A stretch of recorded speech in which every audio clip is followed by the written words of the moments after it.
ఈ మధ్య చాలామంది పేషెంట్స్ నాకు మెసేజ్ చేస్తున్నారు, సార్ మా మదర్ ఇంకా ఫాదర్ నీ జాయింట్ పెయిన్స్తో చాలా రోజుల నుంచి సఫర్ అవుతున్నారు, దీనికి పర్మనెంట్ సొల్యూషన్ అంటూ ఏమీ లేదా అని. అయితే మనం నీ జాయింట్ పెయిన్ గురించి సొల్యూషన్ ప్రాపర్గా కావాలి అంటే అది ఏమిటి అనేది ప్రాపర్గా తెలుసుకోవాలి. సో 40 to 45 years దాటిన వాళ్ళందరికీ కామన్గా నీ ప్రాబ్లం వచ్చేది ఆస్టియోఆర్థరైటిస్ వల్ల. మనకి ఇందులో స్టేజెస్ ఉంటాయి 1, 2, 3, 4 అని.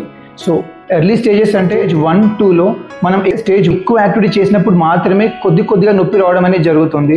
అండ్ స్టేజ్ 3లో మనకి ఈ ఫ్రీక్వెన్సీ అనేది పెరుగుతూ ఉంటుంది. సో డైలీ యాక్టివిటీస్ చేసినా కూడా పెయిన్ వచ్చిపోవడం అనేది జరుగుతూ ఉంటుంది.